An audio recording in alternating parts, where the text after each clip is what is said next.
Welcome to Politics Done Right. I am your host, Egberto Willies. This is a progressive program that will take the mystery out of politics. This is the program that will encourage you to make sure government becomes we the people. Whether you are liberal, progressive, conservative, or otherwise, you get to air your point of view. We are an independent media outlet that, unlike mainstream media beholden to corporations, we only owe allegiance to you. Remember, you can also send me a tweet at EGBERTOWILLIES. That is at Egberto Willies. Let us engage. It is Politics Done Right. Well, folks, welcome to one more edition of Politics Done Right. I'm Egberto Willies, your host. Thank you so kindly for being a part of the show. I am going to let you guys know that the distractions, the distractiveness is on. And guess what? We're not going to allow it. So in the case of my brother Rudden, no, we're not going to be just taking up with Trump must, Trump must, Trump must. That's the distraction. Anyway, welcome aboard our great folks that are on early. We've got AVQ numero uno in the list from Brooklyn, New York. Numero dos in the list is Yvette Avery Herod from Atlanta, Georgia. Patrick is numero tres. Meow is what he says. We have Michael Rudden has a long thing for me to read, so let me hold on to that. Lee the Bear Cat is in the house from Austin, Texas. Harry Denson says, buenas tardes, señor activista, el profesor Egberto Willies. Harry Dennon in Missouri City, Texas is with us as well. He said, done right, Hacienda. Looking forward to the afternoon show, and we are going to give you a good afternoon show, folks. Absolutely so. Patrick Magnus says that Michael Ronan, I often try to explain to people that soon the changing climate will either starve you or cook you. I think you're absolutely right on both accounts. It'll starve you, and as you're starving, you will be cooked. You know, I agree. All right, we have Jacqueline Campisi, la profesora, and let's call it the right way. In Panama, we would call her la licenciada Jacqueline Campisi. Actually, it would be spelled la licenciada Jacqueline Campise, right? We revere teachers back in Panama. I mean, revere teachers back in Panama. When you go to the grocery store, you stand at attention when you see your professor or your teacher in that grocery store or wherever you see them. Adam W. is in the house. He says, hi, Egberto. Adam from Pennsylvania. Adam W. from Pennsylvania. Adam, we got to choose somebody for the breakfast. I mean, the coffee with Egberto that you took care of.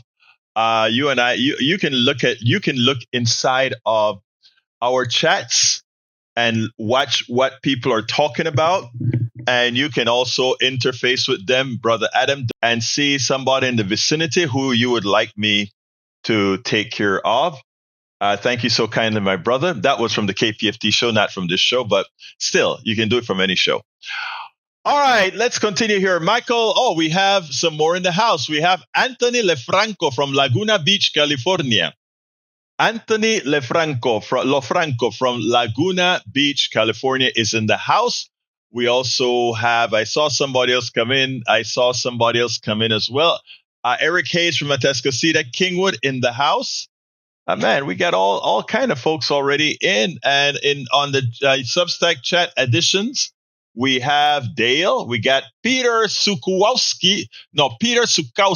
Let me try to say these names right. Peter Sukowski, welcome aboard. I hope you enjoy the program. Lee Grant from Montgomery County is in the house. Welcome aboard, Lee Grant. We're glad to see you here. All right, let's see. Michael says, Egberto, I know you're probably going to be busy with the whole Trump must thing. Brother, love you. You're wrong. We're going to talk a lot about other stuff. Earth's energy imbalance is growing at terrifying rates. Scientists are sounding the alarm. Earth's energy imbalance is skyrocketing faster than expected, and scientists fear losing the key tools to understand why.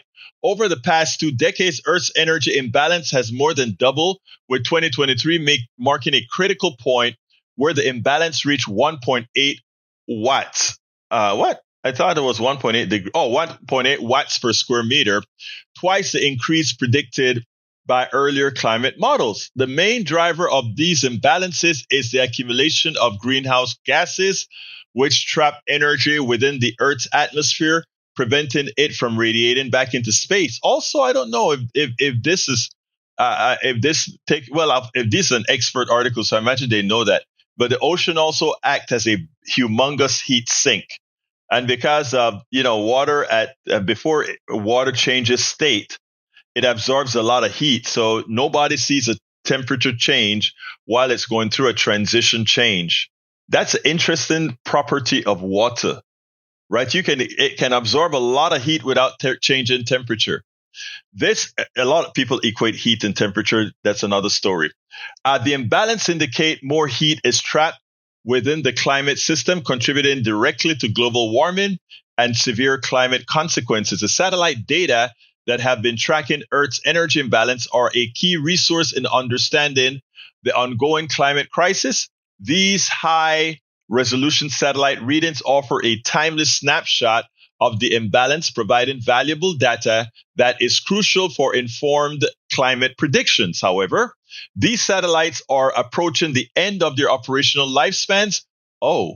With replacements due only in 2027 under NASA's LIBOR A mission. If this imbalance remains high, it means that the thresholds for stabilizing global temperatures at 2 degrees Celsius becomes increasingly difficult to reach. I keep warning that we're currently in the last handful of years before global warming accelerates out of humanity's hands.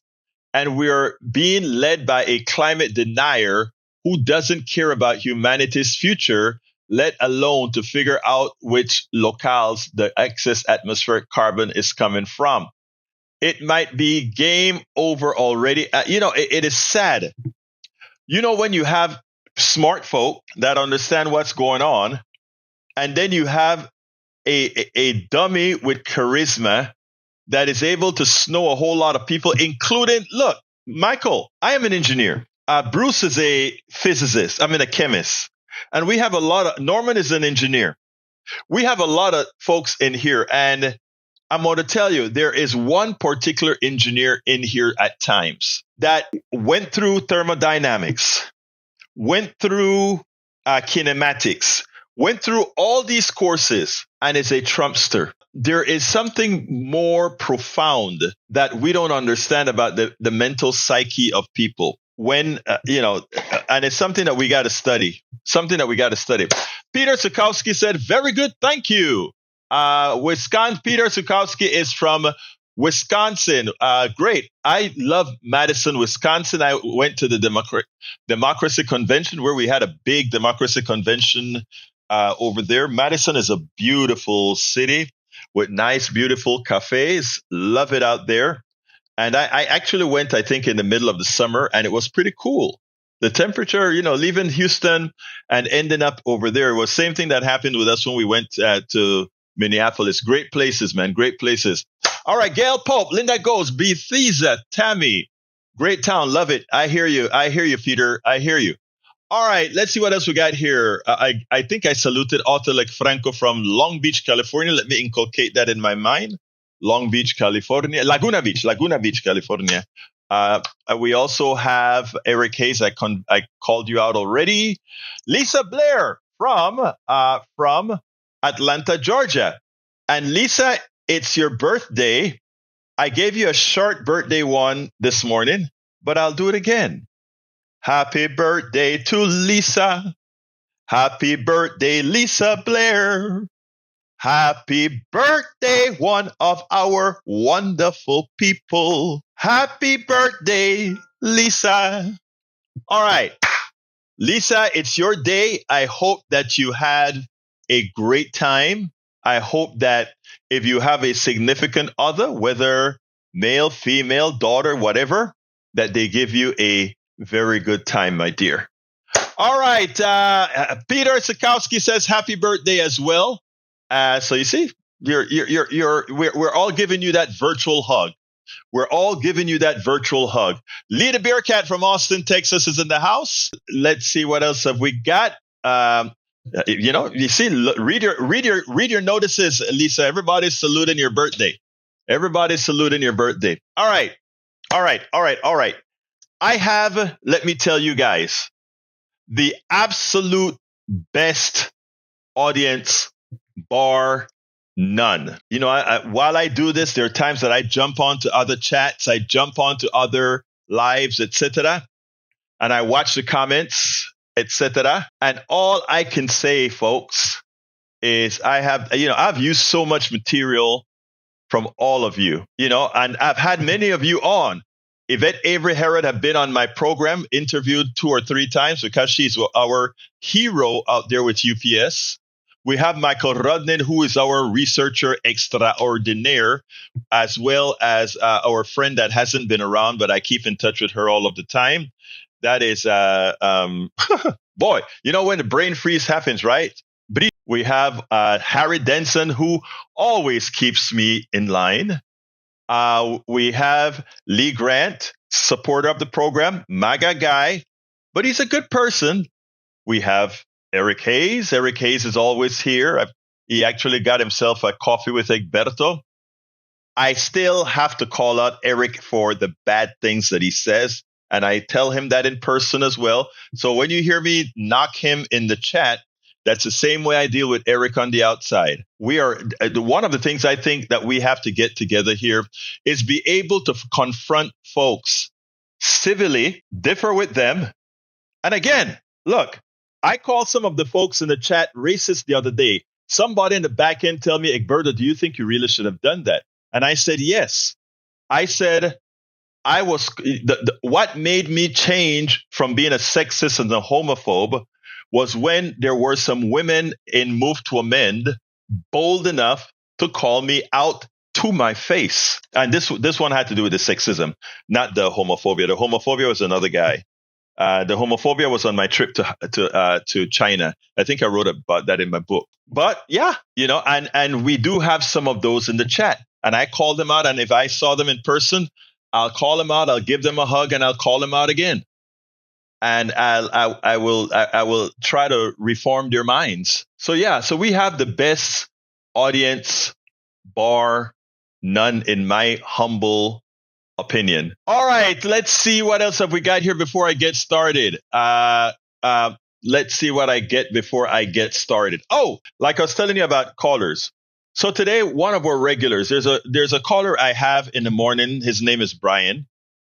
And I don't know. I'll be honest with you. I don't quite understand Brian. I think Brian, he just loves the show. He's there every day, but he always wants to antagonize me, right? And I wonder about him sometimes. I don't think he's a troll. There's, who are trolls and who are just kind of an antagonist. And I think he's an antagonist. But he said something that raised the ire of one of our callers. And in the process of raising the ire of one of our callers, what he did is, she called in and she gave a great narrative about keeping her eye on the ball, and not only keeping her eye on the ball, but challenging folks like Brian, who always has negative things to say about Biden or about whatever we are doing, etc. And she challenged him. What I want you to do is to go ahead and listen. Let's see. Lisa Blair says not all the afternoon people were on this morning. Had to let them know as well. Exactly. So what I want to do is I want to play this interaction we had with Uju. I love Uju. In fact, what I'm going to see if Uju would allow us to do an actual video interview with her to bring her to you all, because she always has very smart things to say. So I'm going to try that. So here we go. After a mega caller called into our morning KPFT show, we had a very intelligent caller, Uju, called in and made a point to let it be known that too many of MAGAs are so preoccupied with things that have nothing to do with their well-being. So she asked the question, okay, you complain about these issues. What do you plan on doing? But most importantly, what this caller did is she pointed out that while we are hyperventilating about Medicaid and Medicare and SNAP and all these other programs that are going to be cut, there are many other aspects of this bill that are disastrous. I want you to listen to this caller, and then we'll take it on the other side. Let's go to Uju. Uju inspired the topic today. Uju, how you doing this morning? Hi, can you hear me? I can hear you very well. All right, happy Friday, everyone. It is National Donut Day, so definitely get your donuts and contribute to the show. Of course, really quickly, I just wanted to highlight a few things. One, we should, in this day and age of information, everyone is able to actually go online on the actual congressional site to see how horrendous this big, bad bill is. And some people I know we're all focusing on Medicare and Medicaid, which we absolutely should. But people who are small business owners should also focus, because there is a stipulation in there that essentially guts the ability for small business owners who are S corporations and LLCs. You're actually going to be penalized. Those pass-through entities that you were afforded are going to be stripped away. So that's something that anyone who's a small business owner should definitely look into that. They're also trying to make it so that states are not able to regulate AI. And let's face facts, AI is here. It's already here. But we have to be very smart about AI, like we were not smart about social media, these social media companies. So the ability for it to say that states are not able to regulate this is very dangerous. So that's also important. I also want everyone to remember we should not lose sight of due process. The Gestapos on the streets of our communities. You might say, oh, it's sad. I'm looking online and I see all these crazy things happening. It is coming to every single community and every single neighborhood. So we have to be very, very, very, very diligent to make sure that we do not lose that due process, because that's literally the difference between America and any other country out there that has no due process. So due process is that bill. Very, very important. This drama unfolding between the guy from South Africa, the true illegal alien from South Africa, and the orange baby. Yes, it's great. It's like a soap opera. I don't know if anyone remembers watching soap opera. You wondered why there was never any ending to it. It's never going to be ending, and it is a distraction. So I want everyone to just focus. I'm not saying that you shouldn't get your popcorn and watch the soap opera unfold. And I'm also saying you should also realize that while you're watching the soap opera, they're literally trying to transform this beautiful country of ours into a techno-fascist, technocratic, whatever Christian nationalist country. And if anybody thinks that nothing that they're doing does not affect you, I don't even know what else to say. And then my last thing, Egberto, next time Bruce calls, I would like you to ask him, or maybe you've already asked him this.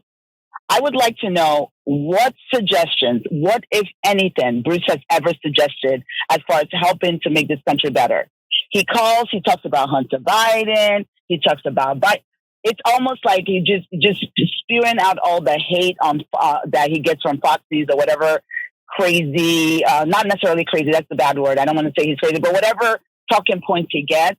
I have yet to hear him talk about how if he was in charge, what kind of change and what kind of actual policy would he actually implement that will be humane? Because at the end of the day, illegal alien, let's call a spade.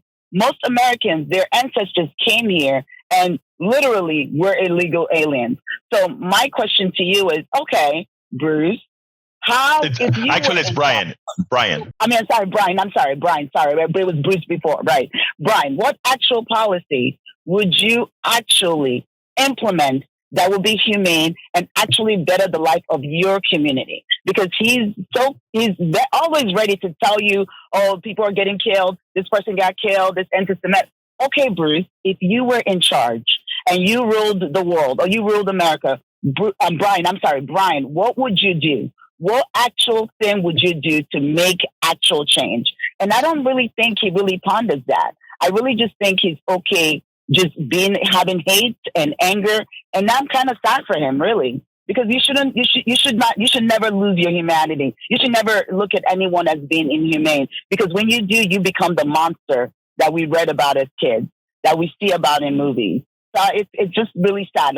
So next time, maybe we should just ask him, Brian, If you were in charge, how would you fix this immigration issue that we have had in this country since Lord knows how long, right? Because at the end of the day, I'm pretty sure that he has not really sat down and thought about how he will fix it. But he's okay dehumanizing people. He's okay being distracted. Again, the Bidens are not in office right now. Brian, your gas prices are still going high. Your grocery prices are still going high. So I just would like to know what you would do to be the change you want to see. So that's all I have to say. Everyone have a great weekend, and I'll listen on the other side. Thank you so kindly, Uju. Uju nailed it. Uju nailed it. I tell you something that I did last night. I went ahead and I downloaded the bill from the website. This big beautiful bill. And this wasn't my idea. I saw it on TikTok, and I just wanted to verify that what they said on TikTok was actually true. So I passed the bill through ChatGPT. And when you pass that bill through ChatGPT, what you find out is that the bill is really terrible. And it's not only, and the good thing about what ChatGPT did is that it interpreted the whole bill for you. And for, again, it's a 1,100 page bill or so. And what it did is interpreted the bill very well for you. And I just want to read a couple of things that ChatGPT had to say about this bill. It actually said that let me pull it up here. Focus on the bill. That's a wrong piece that I got. Maybe one big beautiful bill. There we go. It actually said in the takeaway. It says the one big beautiful bill. Let me put that up on the screen so that you guys can actually see it. It said, put it over here. The ChatGPT said, the one big beautiful bill bundles hundreds of disparate measures into a single reconciliation package that aggressively redistributes wealth upward, hollows out social protections, and kneecaps climate action, all while sprinkling in election year talking points about freedom and accountability. And I have the other breaks down there, but I mean, that is a synopsis of the bill. It's a terrible bill. It's a terrible bill for everybody, including MAGA. It hurts them because they aren't rich people. So what Uju had to say is so damn important. We are concentrating just on the SNAP portion, etc., but there is so much more to this bill that harms, and it is incumbent on us right now to put a stop to it yesterday. We spend a lot of time deconstructing the news, trying to parse it. And that is absolutely the case, folks. That is absolutely the case. Anyhow, let's fact check here. According to a few of our MAGA in the chat, grocery prices are down. Fact check. Trump falsely claims grocery prices are down. And if you take a look at it, this is from April 17th. There isn't any real new data on entire groceries that has been done completely, because since Doge came into existence, the people that they have, guess what? Yep, fired the people that go into the stores to check prices to actually calculate inflation. So we no longer, this is, when you listen to this, it's so sad. There is no longer an effective way for us to have the people from the agencies come and say inflation is up or inflation is down, because there's nobody out there to really count the data. So the last valid one we had came about in April. And of course, the price of groceries are higher. Now, for somebody to come into this chat and say that grocery prices are lower, that is effectively saying, we know you're an idiot. They're calling you an idiot.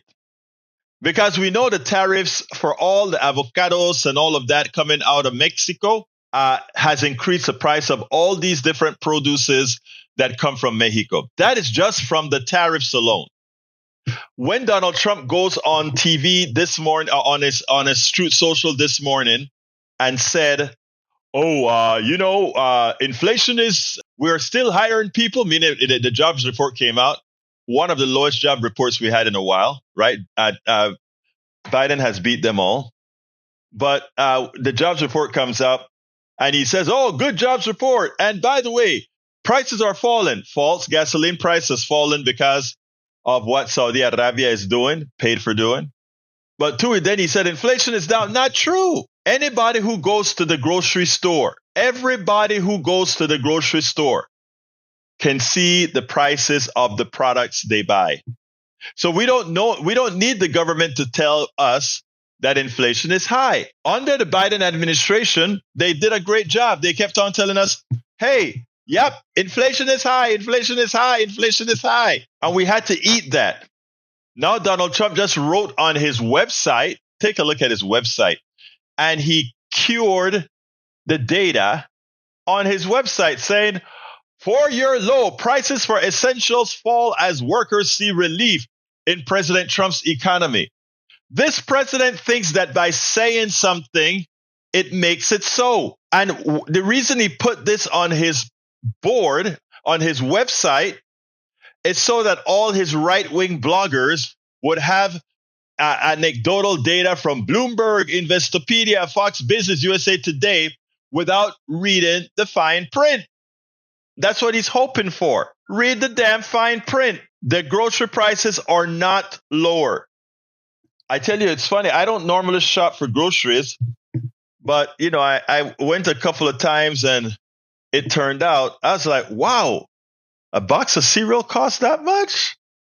A box of cheap oats costs that much?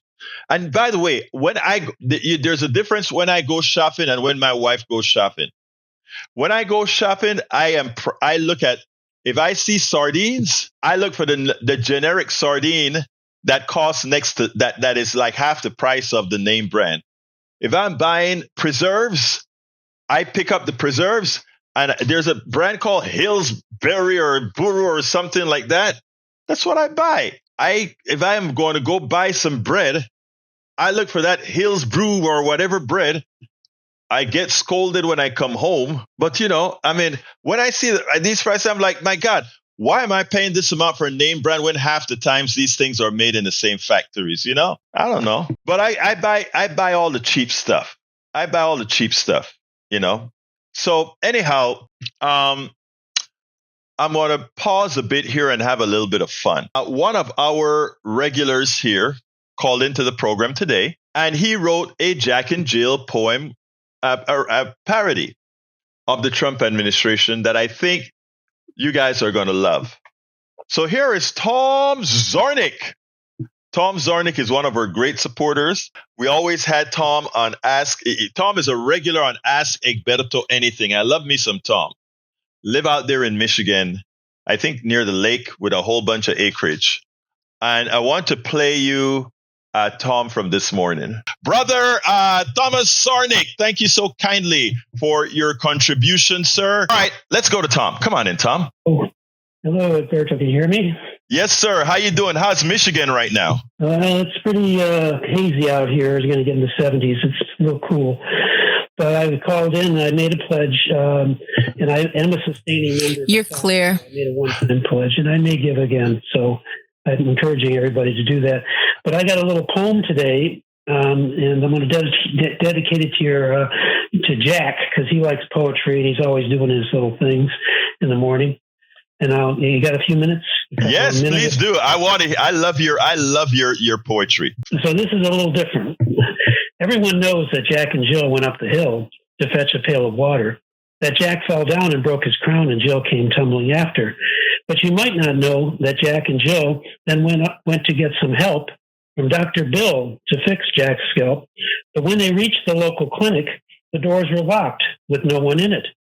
So Jack and Jill went up to the Hill, to the Capitol in Washington, D.C., and there they found a big, beautiful bill that cut healthcare funding deeply.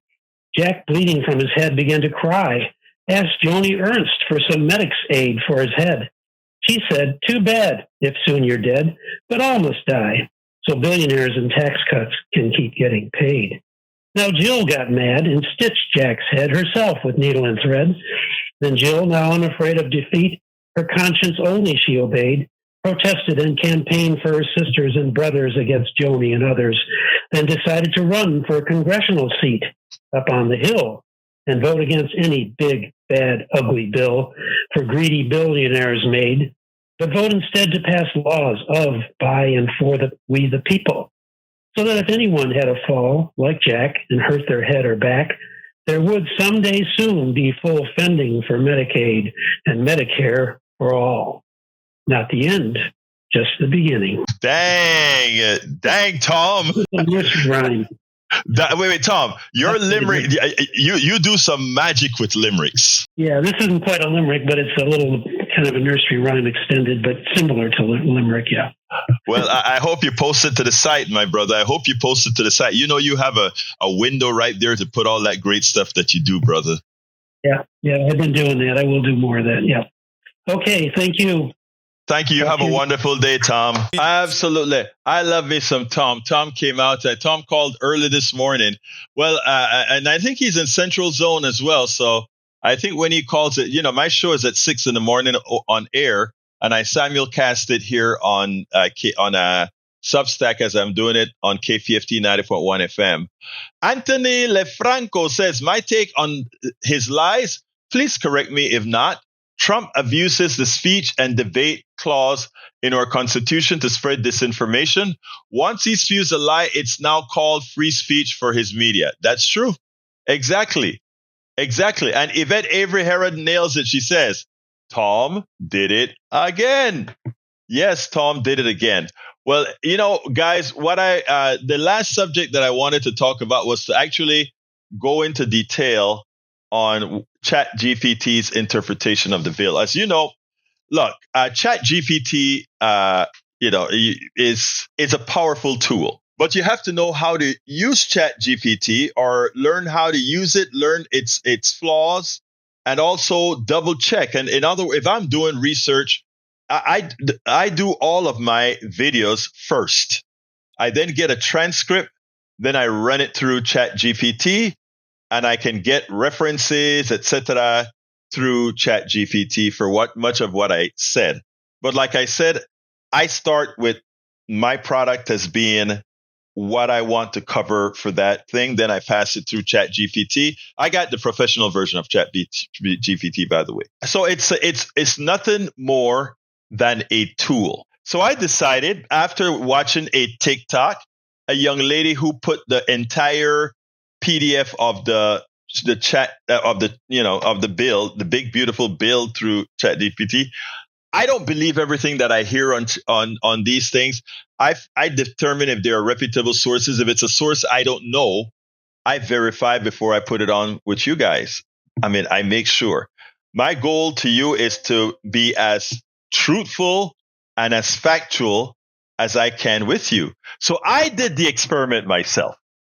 And I went ahead and I downloaded the great, big, beautiful bill that these guys have.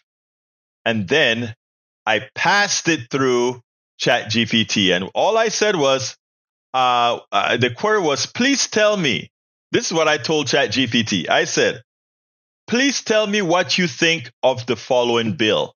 That's all. I wanted to make sure it was an unbiased measure or an unbiased query after I uploaded the bill. This is what ChatGPT gave me. Brief overview. The One Big Beautiful Bill Act, H.R. 119, bundles hundreds of disparate measures into a single reconciliation package that aggressively redistributes wealth upward, hollows out protections, and kneecaps climate change, all while sprinkling in election year talking points about freedom and accountability. I'm like, oops, ChatGPT didn't pull any punches for the brief overview of the bill. It then says, tighten SNAP rules and work requirements, making food assistance harder to access for millions of low-income adults and older workers. imposes mandatory community engagement work rules on Medicaid enrollees, a proven recipe for large coverage losses and bureaucratic churn. Permanently extends and expands most of 2017 Trump tax cuts while adding new giveaways, no tax on tips, no tax on overtime, locking in trillions in lost revenue that disproportionately benefit whom?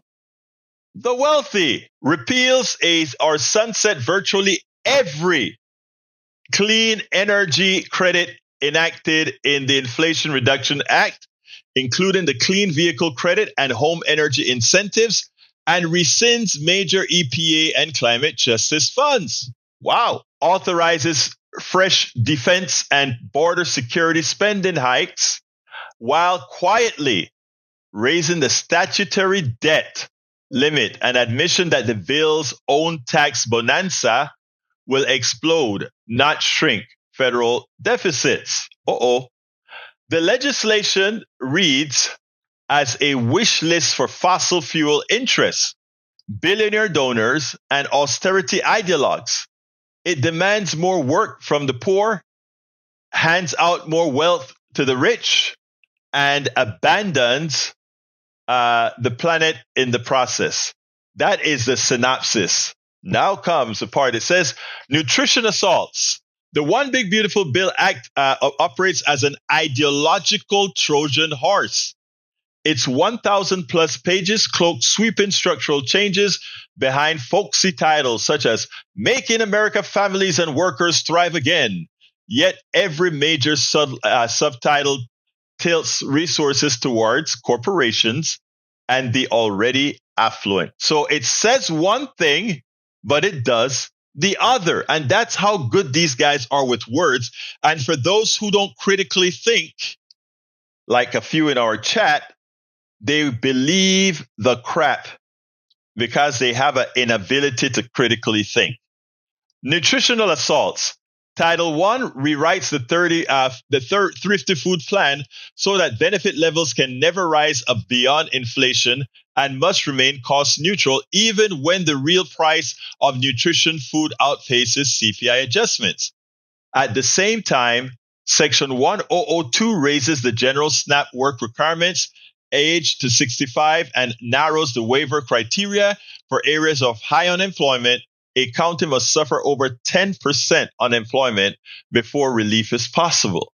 These changes ignore USDA data showing that work requirements have little effect on job prospects, but reliably cut people off food assistance. Medicaid work rules on steroids. Subtitle D of Title IV resurrects Medicaid work experiments that court struck down in Arkansas and New Hampshire for violating the Social Security Act.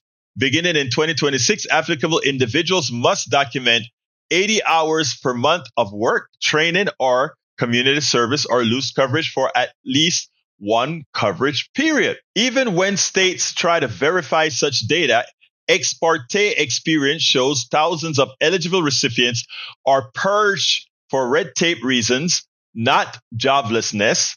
The bill bars HHS from issuing waivers to soften these rules and direct attacks on flexibility. Climate and energy rollbacks. Perhaps the most far-reaching damage appears in Title IV and Title VIII. The measure zeroes out the IRA's clean vehicle credit by 2026 and eliminates the predecessor credits 1 year earlier.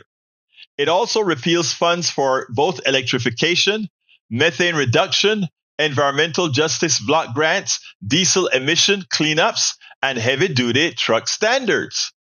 These repeals would derail nascent domestic manufacturing of batteries, EV chargers, heat pump components, and renewables, all sectors that analysts say are driving the fastest job growth in the U.S. manufacturing since the 1990s. So they have decided to put out all these things. Thank you for being here, Peter Sukowski. See you next week. Now, tax cut windfall and fiscal hypocrisy. Here we go. Title 11's marquee promise to prevent tax hikes by making the 2017 individual rate cuts, the pass-through reduction, listen to this, the pass-through deduction and the double estate tax permanent, nonpartisan estimates place the 10-year cost of those extensions at roughly $3 million, yet the bill's only significant offsets come from rescinding unspent climate dollars and tightening safety net eligibility. In short, it robs the poor and the planet to enrich others. Okay? Punitive immigration and administrative hurdles. The judiciary and Homeland Security title pile new fees on asylum seekers, parole applicants, DACA recipients, and even U.S. citizens sponsoring unaccompanied minors. Coupled with expanded detention capacity and ICE hiring, the bill channels more public money into private detention contracts while erecting toll booths for legal pathway status. And democratic accountability. Because H.R. 1 moves through reconciliation, the majority can pass this omnibus with a bare Senate majority and minimal debate. The very scale of the bill suppresses scrutiny. Legislators and the press must sift through agricultural programs, tax law, Medicaid statutes, and EPA rules all at once. That process betrays any claim of transparency.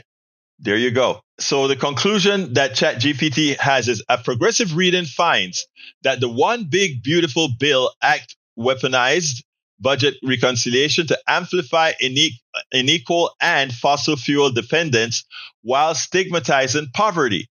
It demands more reporting from a single mother on SNAP than from a hedge fund here using an expanded estate tax loophole. So a rich person doesn't have to come up with a whole lot of stuff to prove to the IRS, but a mother wanting SNAP does. Wow. It yanks the fire hose from firefighters and hands it to the terrorists.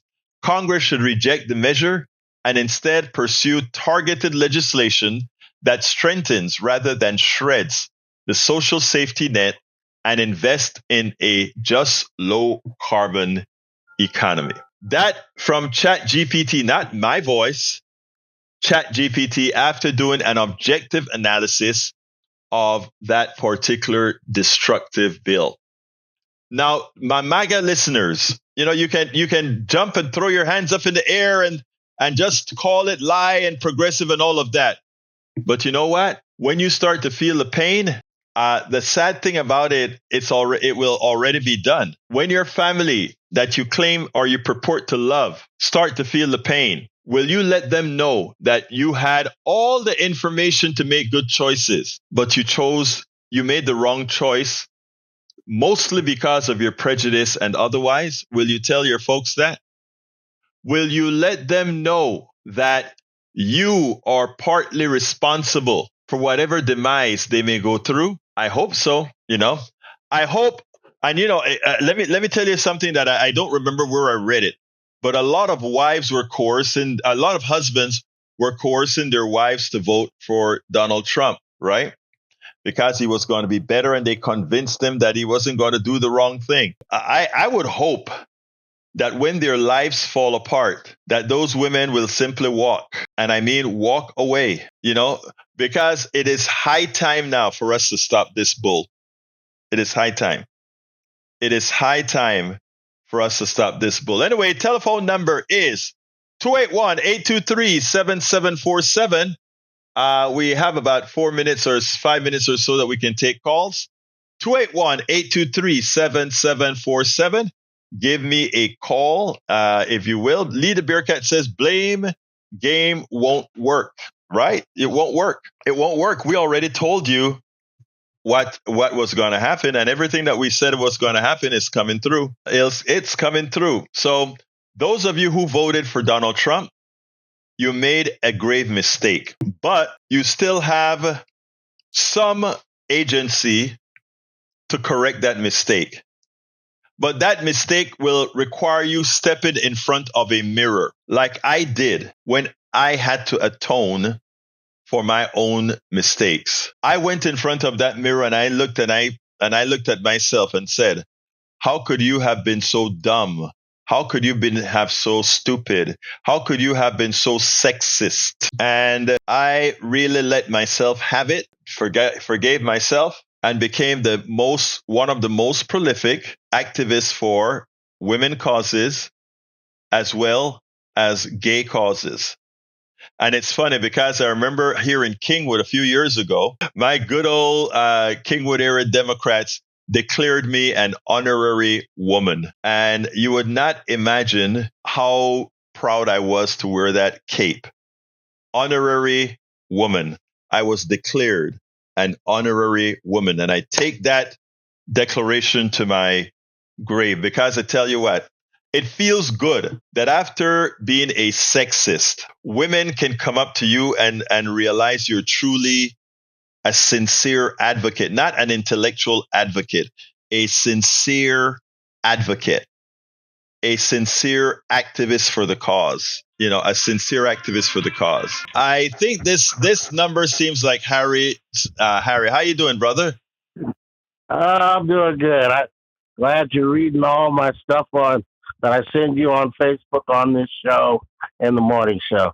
You keep it up, brother. You keep hitting MAGA voters and non-MAGA voters. That look, the senator, you got to call your senator, email your senators, tell them to reject the House bill as it is, send it back to the House, and tell the House, look, we do not want our Medicaid, Medicare, USAID, Social Security, public funding for public schools. We don't want the New Deal destroyed because that's what these crazy right-wingers are trying to do. Now, the other reason I called is, and Alan says hi, because Alan's a fan of Neil deGrasse Tyson. And I told Alan, you need to send I was wondering, have you ever interviewed Neil deGrasse Tyson, Egberto? Have I ever interviewed you? No, Neil deGrasse Tyson. Have you ever? No, he's an astrophysicist. I know him. He went to my university. Yeah. And then he quit. Oh, he went there? He went to the University of Texas, yeah. And then he quit and finished elsewhere. Okay. Well, I was, if you've never interviewed him, I want you to interview him because, when you get a chance, because, Steve Hunter was talking about this over a year ago. He was talking about the Neanderthals and the original human beings with black people. And, I brought up that term in the past about the melanin deficiency and then how we produce melanin. Well, he was breaking all that down on TikTok yesterday. Yeah, I was wondering if you could. Yeah, I saw some of his TikToks. And the one thing that I love that he points out for everybody to understand is that the diversity in the difference in people in, let's say, Africa, and I'm talking sub-Saharan Africa, is much more diverse than the difference between you or your white brother and your Chinese brother or whatever. When he pointed that out, I was like, oh, wow. When you do genetic analysis, and that's why if you notice, you could have a black person, and all their parts are interchangeable. But the interesting thing is the interchangeability in parts where there's huge diversity actually not reduces, but shows you that diversity has nothing to do with what we classically are concerned, that what we classically have been infected with, and that is racism. There's no race, really. There's no race. Right. There's no race. Right. What there is different characteristics, and the outside characteristics has little to do with the rest of anything. Right. So, I mean, it is a stupid thing that we continue to use. And I think until that's why plutocrats, conservatives, right-wingers, and neoliberal Democrats, and etc., are so scared for people to begin critically thinking, because that is where they land. That is where they land. That's what Neil deGrasse Tyson was going with that. He was stripping away the lies, the misinformation that white people will tell you that they were the highest on the human being as far as the timeline, the evolution, and nothing can be further from the truth. The most the highest on the human being evolution timeline is black people. We are the most evolved. They are the least evolved, and they turn that around and project that on us. No, Harry, hold on, because I think the evolved thing is a dangerous concept between me and let me explain what I mean by that. Go ahead. It is okay to say that one group evolved because of externalities, right? Which is what Neil deGrasse is saying. It doesn't speak about which is a person that is more, what's the word, better or whatever. All human beings in this species adapted to their environment. If black folks moved up to Europe, they turned into white folk. Okay, over time, because they lost the ability to produce melanin. The melanin. Yeah, they lost that ability. And the white people, they bred with the Neanderthals. But that's why they have a lot of those Neanderthal genes. But my point. Steve Hunter was talking about that over here. Wait, Jack. I mean, not Jack. I'm calling you Jack. Harry. Harry. My point is this. None of that matters, right? Neanderthal or whatever species of Homo sapiens, etc. None of that matters, right? The only time that matters is when people are trying to inject that to create differences in people to take advantage of most. And that is what we have to say that they're better. Right. To try to somehow say that they're better than other human beings. Okay, and that's wrong to do that.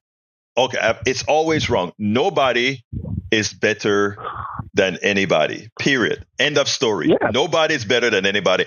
I am no better than you. You are no better than me. And once we get that out of the way, we can all work on meritocracy, but nobody wants to work on meritocracy. But hey, Harry, I got to let you go. I want to close this baby down, okay? Thank you for calling, brother. Okay, I'll say this. Have a good coffee with Patrick Magner tomorrow. I'm going to have a great. Got to call him up and see where we meet. Great talk with him. All right, take care, brother. Peace. Right. All right. Peace to you. Bye bye. All right. Anyway, folks, that is our lively Harry. Harry calls. Harry used to call every morning. He has discovered the chat, and he realizes that he can use the chat and get a lot of his message across. Thank you, Harry. That opens the door for a lot more people to call, Harry. Anyway, folks, look. Let's see. Adam says you were fortunate enough to grown up and take a serious self-inventory. How many people actually do that? The percentage can't be high. Look, and I think if people understood that being wrong ain't all that bad, and correcting yourself ain't all that bad. And look, I like when people say, Egberto, you're wrong about that.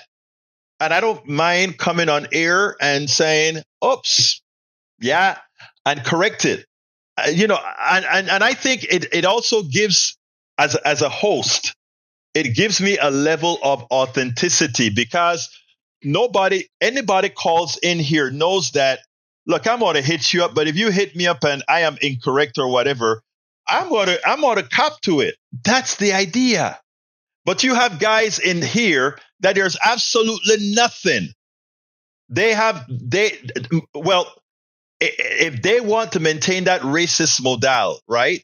The idea is we have to constantly be on. Look, it's a lousy way to live. When the biggest joy was when I could look and say, imagine if I see two guys together now. Wow, I'm happy they're happy. I don't go into any. I'm just happy that folks are happy. It's not hard, and not only is it not hard, it is so much better on yourself, not even on the other person.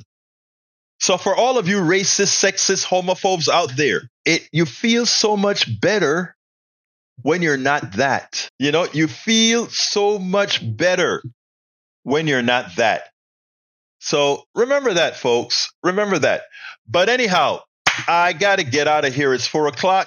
Before I go, though, I want to ask those of you who have the wherewithal to do so to please become supporters of the show by becoming paid subscribers of our newsletter. folks, we got about 10 recent, I believe.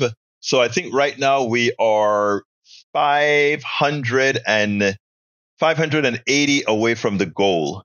I need 580 paid subscribers. So if you can help us out, becoming a paid subscriber, it's only $5 a month. If you do it yearly, it's even less to support the mission that we're on. And we get a whole lot for that. We do things like, what again? Every weekend, we're going to have an intimate conversation on Substack Live. All my books are there for you to read for the paid subscribers on Substack. And as more perks come along, I'll give you more perks to entice you to join. So I'd like you to really, if you enjoy what I'm doing, and if you believe in the work that I'm doing, this is not something that's going to make anybody loaded, rich, or whatever. I am still cash flow negative. Let me just tell you, there's stories hanging around there on my website that told you how I got to doing what I'm doing right now. But at some point, I have to be able to get neutral, and I'm hoping that comes sooner than later. So please, again, consider becoming a paid subscriber of our newsletter. That is how we subsidize everything that we do. politicsdoneright.com/newsletter is the link, and I'm putting that in both chats.